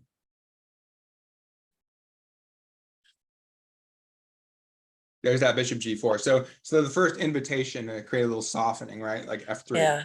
F3, and again, in Rubinstein's game, he had the beautiful idea: rook f2, e3, rook fc2. It made sense there. He doesn't quite have that. Yeah. We're not there yet, right? We're too early to do that. Not imbalanced enough to call for that. Okay, so he just decides to go back. It's like, well, it's kind of an interesting move. But I mean, look, his pawn's under attack 3 times. He's not ready to sack it yet. Again, this stuff doesn't happen too early. It's been played 5 times. Interesting. 1 win for white and 4 draws. So interesting. So it doesn't do that great for white, but white's solid for sure. Those bishops look kind of menacing, right? I've had some nice games like in English and stuff. Those bishops are menacing. Okay, rook c1, rook e8. So eyeing the e2 pawn. It doesn't matter if the bishops are there. You play maybe bishop f8, even bishop c4, b4 or something like that. Maybe the bishop goes to g4. So pretty quickly that could, or maybe you actually have exchange stack ideas on e3 too. You might have that. Maybe you end up hitting this later, knight sack and knight g4, stuff like that. So you have to be really careful. The e-file, as you're seeing, the e-file is a really important component of the Isolani. C-file is fine to use. Actually, a lot of people these days are doing the rooks on E and D8. It's classical to go here and here, but a lot of people are just doing this because it helps them push the pawn. And they're like, I don't really want the C file. I want more. I want the E file more. It helps the king side attack. But this is great insofar as you can, play for a knight C4 and stuff like that. But A6, B5, B4, stuff like that. But I do like the rook. The E file is really powerful. So white feels, compelled to guard that. Prophylactic, queen D7. As I mentioned, maybe bishop H3 stuff. With bishop c5, like the Rubinstein game, right? Same themes, triumph and dark square bishop. Oh, there you go, on the c file. Bishop takes, queen takes, e3. Well, there we're seeing the problem. We're going to see a problem with e3. Generally, it's a weakening move, right? It guards. So white's preoccupied with the pressure on the e file. So he decides to play e3 to secure it, but he's weakened light squares. And again, he might get hit with d4 and things like that. Bishop g4 is stronger. If he goes f3, now he has further softening of his structure, more weaknesses. So now he shifts this way. Interesting. It's like, oh, I don't have anything else going in the E file. Okay, let's go to the D file. Kind of like I talked. New plan. Yeah. Yeah, new plan. Just support your pawn, maybe push it later. Obviously, move your queen, but queen e2, bishop g4. Okay, and there it is. Now it's not as bad, Nikki, as the previous example you got to take on h4. Right. But it's softening. Again, I would call this softening basically. Yeah. It's blocking the bishop. E pawn's a target. So as I mentioned, so Isolani provides this summary is that Isolani provides piece activity, and Spassky creates weaknesses of his own. It provokes him. So yeah, this is weak. So is this. All right. So it cancels out in that sense. So they're just as weak, if not weaker, and that's on his king side. So that's probably more important than the isolated D pawn as far as attacking weaknesses. He goes here, and he has to worry about something like this too. In some cases, D3 square is weak too. Oh, yeah. So rook CD1, so we're shifting our rooks. There it is, and we have our knight C4 idea too. Maybe throw your H. In some cases, you might like throw your H pawn in. Does he do that? Not here, but you could throw your H pawn at him, stuff like that, and bother him. Like maybe throw your H pawn at him and provoke G4, things like that. You can always do that. Probe the position a little bit, but definitely, if nothing else, you go knight C4, put pressure on these points. All right, knight D4, bishop. Just keep your bishop pressure, or just don't drop it. Okay, he gets his bishop out finally. Oh, he ends up with, that's interesting. He ends up with a rook on C4. And then G4. Okay, so white's further weakening the position. I don't think white's going to create a significant attack here. So he's taking the risk without much reward, likely. He's hoping that he's going to use this as a launch pad for the knight, right? And then maybe like somehow create a bayonet attack, maybe king H1, rook G1. So I could see that brewing up, but I just don't. Yeah, it looks scary. I don't have faith. It looks scary for black. Yeah. Yeah, but yeah, it might look like, but we can't overreact to it because it's so slow. And it's like a desperate attempt, and black is really look at the black is going to get a lot of counterplay and the weaknesses. So he ends up going after he's like, oh, if your queen wants to move, watch out for B2. It's a provocative move because what is he weakened now by playing B3? C3. Right. So now the tactical weakness, right? Loose piece. So in some case, we might have a double attack, or we could simply try to I mean, the rook looks awkward, but it has lateral attack, but maybe it reroutes to, I don't know, somehow it might double up on the C file later. It's a little weird, but we'll figure it out. We'll figure out what he wants with that. Oh, yeah, that's the thing. Like if he trades off this knight later on, I think it might find a home on C6 and double or something. So he has options. Maybe the rook even does like a reverse rook lift, right? Goes back. He lifted too much. He lifted all the way up here, provoked this, came back, then he goes here, something like that. So yeah, I mean, the X-rays are all there. You can definitely envision your rook getting to G6 or F6 or something in 5 moves. So queen D2, rook B6, C2, tucks his bishop back. Interesting. Is he going? Maybe he wants his rook there. We'll see. Bishop G2, rook E8. So there's that E pawn. So he has to worry about his. First, he had to deal with his B pawn. Now he have to worry about C3 square, E3 square, diagonal leading to the king, all sorts of stuff here. Yeah, now his attack is over too. What's that? Attack is over too. Yeah. Like his little scariness is all no, he gone. has one thing, thing, not a 5 idea. But the knight's not going to win on its own. So you just have to not be afraid of them and have faith in your own position. Okay. But yeah, you're well centralized. If they go too far on the king side, they will probably just expose their king and get counterattacked through the center. Knight takes D4, E takes. Beautiful. So there it is. There's our, our rook rerouting to E6 and going for the file. Right now he owns the file. Yeah. I guess he would have to play king F2 to do. He'd have to go king F2 just. Oh, and by the way, see, we ended up getting this. There it is again. In this case, white didn't want that because, as we said, generally speaking, you don't really want to have to fill it with a pawn on D4. You want a piece to be on D4, be able to move it at will, and win the D pawn. Or as we saw again, to bring it to Rubinstein's game, take here, create a new weakness. But now there's now in the Karpov game, well, the bishop was able to attack here. But this bishop is not in the Karpov game. The bishop was like stuck in here. This bishop not so bad. And it's about the E file now. So basically, there's no more attack on the D pawn right now. He can't play F4 to expose to bring the bishop, then he can take on G4, not to mention. So you can see it's not working out for Petrosian. He's still going to make it hard for. He's a great defender. He's going to make it hard for Spassky to win. But this is pretty irresistible now. Tripled up on the file, no problems to speak of, really.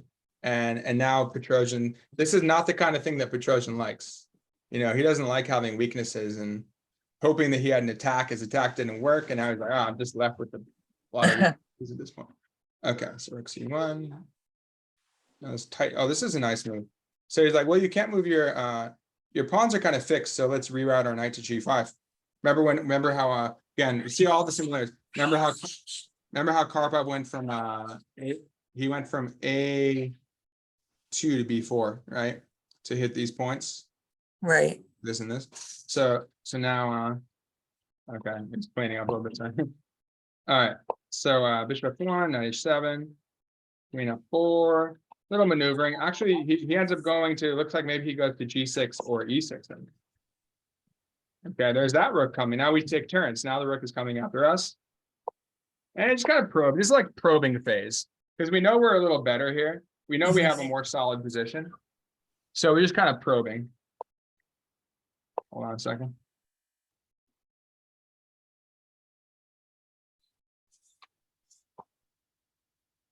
Yeah, they're like picking up some gravel. All right, some art thing. Okay, so bishop knight g6 says probing while provoking. Okay, play 4. b3 is weak now. So maybe queen b6 later, queen e3. Oh, maybe queen e3. You can envision some kind of queen e3 trade, and then you fork these two, stuff like that. Pick up a pawn. So yeah, what maybe a d5 pawn. Watch out for that. But we have possibilities. They don't have that many. They're looking at our d pawn. That's about it. Here comes the knight. And now we're looking at, so now we're offering the d pawn. No, but we're not really, because we're hitting this pawn. But this pawn's like, we don't really care about this. And also when we go knight f4, we're going to guard it if we want knight f4, which we do on the next move. And there's so many tactical possibilities opening up now, right? The king is very loose. This bishop looks funny here, but who knows? We're aiming here, looking here, might go here, looking at these points. So a lot of problems. Let's see how he finishes them off. a5. So there's your tactical stuff coming already. Why did he go bishop d3? Why does that work? He didn't even need to offer his d pawn anymore. So what's so strong about that after bishop takes d3? Because I don't know, e2 is protected, what, 1, 2, 3 times, and so it could allow the rook to come down and start some action On e2? Well, yeah, let's say the bishop takes right away. okay, so the bishop takes right away. So he gets rid of our Queen takes d4. obstruction. Nice. Breaking the communication here, right? Yeah, queen to d4, yeah. Right. So it's like a pseudo sacrifice. He takes it and he's covering the e file. The king can't cross that river, right?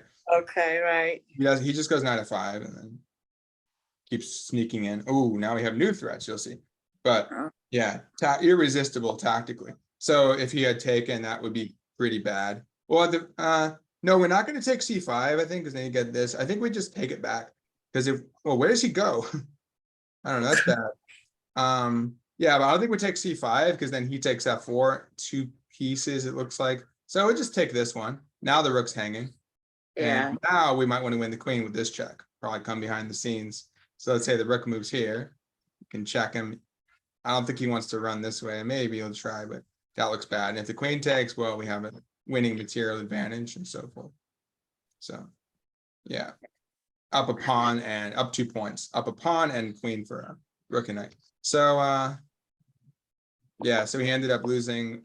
He goes here. Now what's his threat now? New threat. There's too many pieces are swarming now with his piece activity and the weaknesses.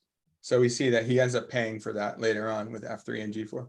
So for f3 and g4. So now what does black want? Knight h3. You guys see that? Why? Yes.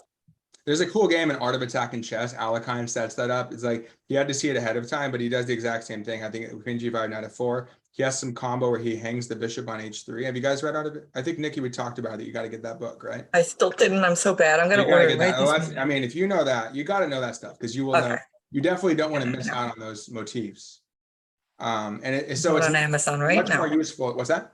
I'm going on Amazon right now. Yeah, just get it. You Getting get a used copy or something too, probably for. Well, it's a good book. Yeah, you probably get it for under $10 used or get a new one. It's been through so many versions. I think it first came out in the 60s, if I recall, by Vukovic, and it's had like 10 versions or something. Because it's just among the most popular. I guess probably that in my system, things like that. I know That Jeremy. one I have. Yeah, How to reassess your chess is very popular. Things like that. I have that too. Yeah, those are some of the most popular. I think I can't. There's others, too, but yeah, probably Dvoretsky's stuff or some endgame manuals and whatnot. But so yeah, he does that. The bishop hangs on h3, and he does the same thing. And then he has the mate threat with this. There's another. That's the Alakine game. So you got to check that out. But the thing about that book, by the way, is that so it's pure tactics. It's one thing if they come up, but this is not creating attacks like that. Is the the payoff is not always immediate. Usually it's slow, kind of incremental. You got to prepare for it. Then you have these complicated tactics sometimes, or straightforward tactics like this. So yeah, you got to build to. So like even, preconditions for attack and stuff like that. So 93, queen h4 check, and that's about it. And then he resigns now.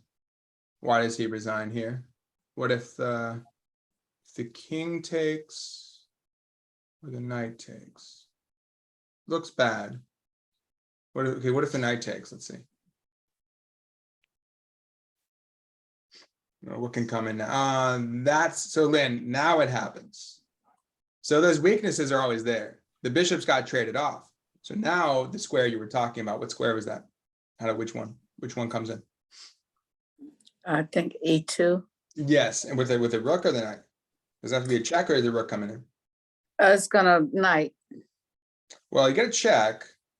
Well, he gives check. And then the king comes up. Is there a follow-up? Yeah, if the queen takes him. I mean, the king got it. King G2. Those are king G2. King moves, and then he wins the queen. Well, Maybe. no, if you go check, they'll just move the king, and then they're not forcing it, right? Because then No, you can't go back because the queen takes. What about the rook? Just unstoppable now, right? Yeah. Because you have, you're hitting G2 now. Oh yeah, Yeah, yeah. you can't mate on H, or you can take the knight too.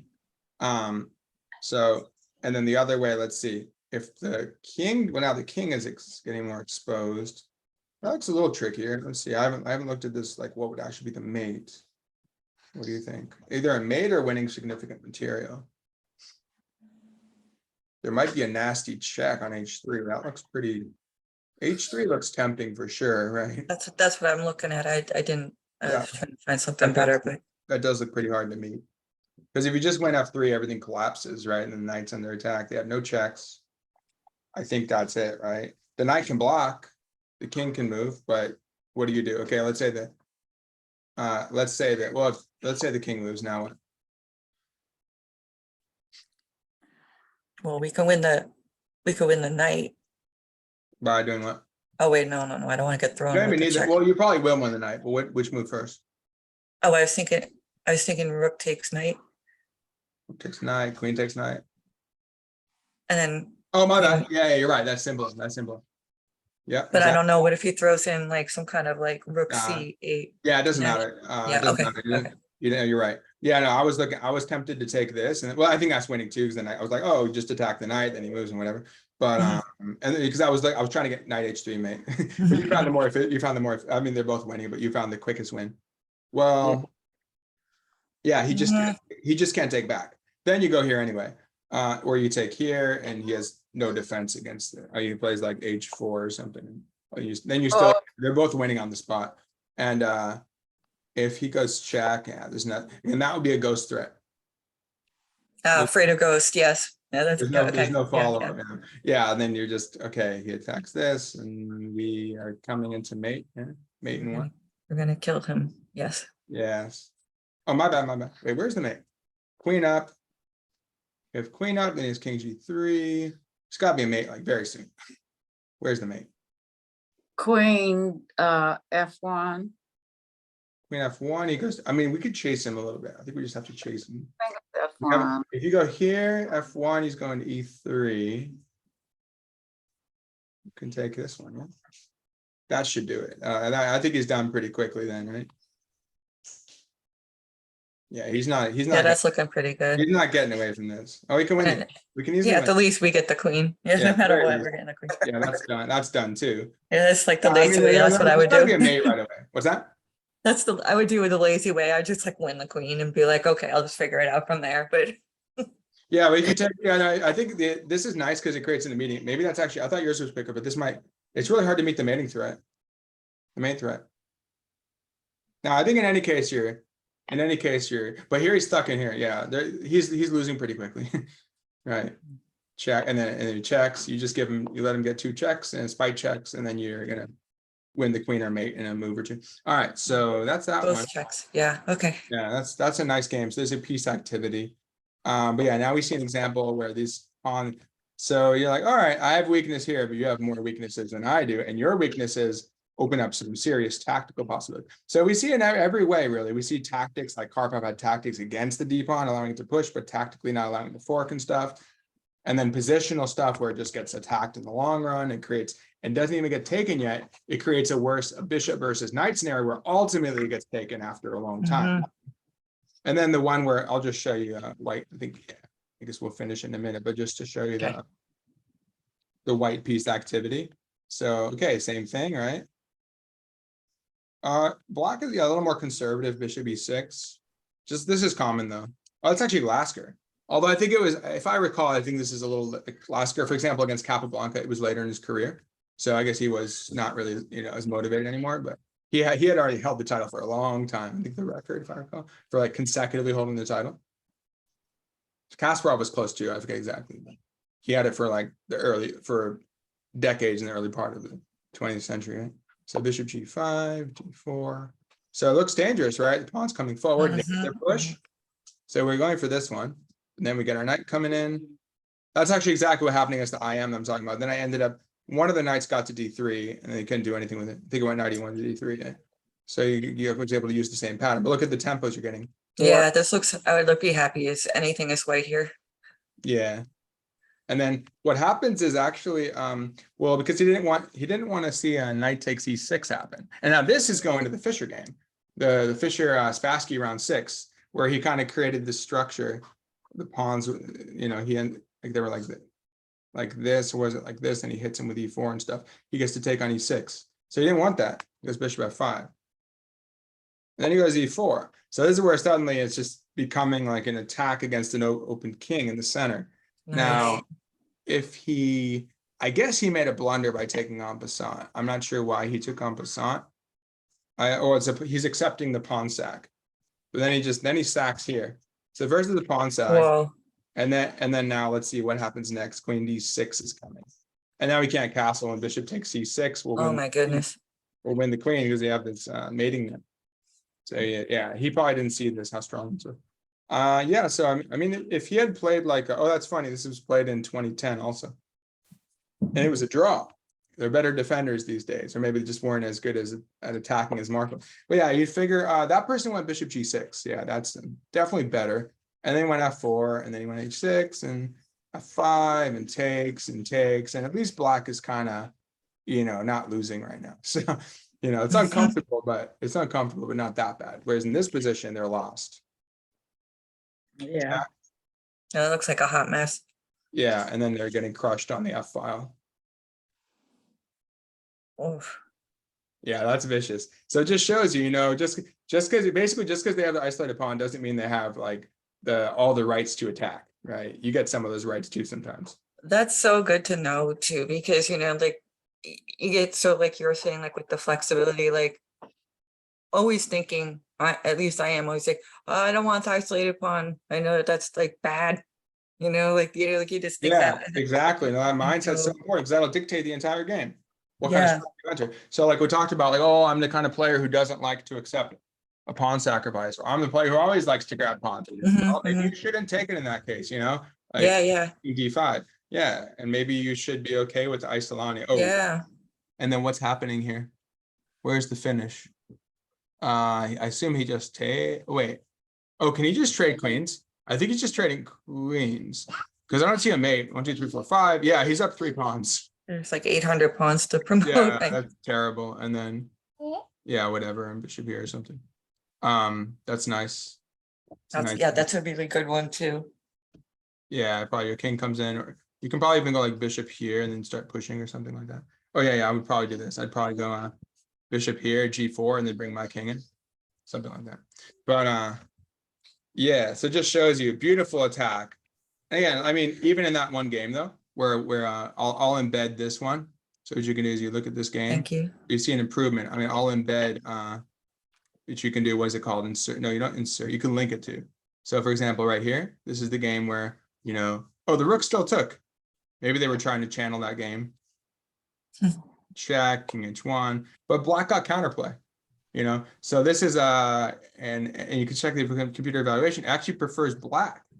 Interesting. Black, so you can at least say like, you can say, for example, here, so you would go to the comments and you would say, so if you're reviewing the opening, you'd be like, oh, I don't want that line. Maybe it's not that great, because if they find the best move, black is not winning yet, right? But it's better for black, not so white's not as happy there.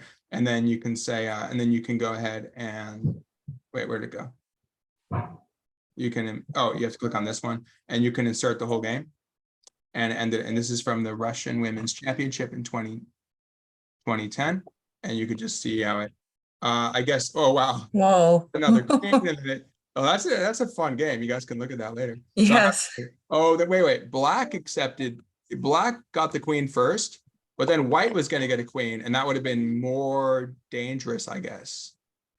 Well, no. Oh, wait, what would have happened? I don't know. That's insane. Well, now they're threatening bishop a6 check and queen b7 mate. Oh my And goodness. they're threat. Well, the queen's covering this, but there's that threat's a little more critical. So yeah, and then so she just checks, and then there's nothing else to do. That's crazy. So anyway, now you guys have all those games, and then there's the final ones. I would recommend. I wrote a blog about that one. I sent you guys in the email. Oh, good. I found this really cool Look at Morphy that. game. There's a Paul Morphy game where he, yeah, but you just out of this, like you'll just see his d5 is played, and then he has an isolated pawn, and he just ends up like finding a tactic and winning the pawn. So anyway, you can check that one out. And then Isolani leads to the crushing attack. And then you guys on the, oh, this is without, oh, yeah, right. This is where white takes on the Isolani, but black does not get the bishop g7 in. And that's exactly what I'm talking about with the bishop c2 stuff. You can often get, like, you sometimes even play a3 and bishop c2 to stop the knight before fork idea. So you keep your bishop. So you get bishop c2, and you can see it combined with this bishop. So you often do this. Eventually at a3 bishop c2, and then go g6, and then sometimes you'll like try and get d5 in again, like trades in d5, crack it open, maybe even f4 f5, stuff like that, trying to get a lot of attacking chances in there. But this way they attacked. This is a classic Botvinnik attack, and yeah, the f5 idea, and then sacks. So yeah, you guys check this out on your own. Oh, that looks good. Yeah. As you can see, yeah, just another really. So he's basically breaking down this interdependence of black's pieces, proving that they're all overloaded, like the knights. And then you take this one, and you can't take back. Oh, that's crazy. And then sometimes you'll take on f6 and expose the rook on c8. Too many lines. Yeah, a lot of pins. Yep. X-rays, Again, that is greater than the execution right there. It says much more than bishop takes d5 in the notes. Because you go here, you're going to unleash it. You already unleash your queen. Hit this again. Hit this one, and that's oh man. Yeah, that's beautifully done. So this is well, I think we should look at Botvinnik sometime. He's a very interesting player. Yeah, I like his games. I definitely like his games. Yeah, we should look at him sometime. Yeah, just focus on certain players. Yeah. All right, well, here I'll stop the recording here. Well, thank you.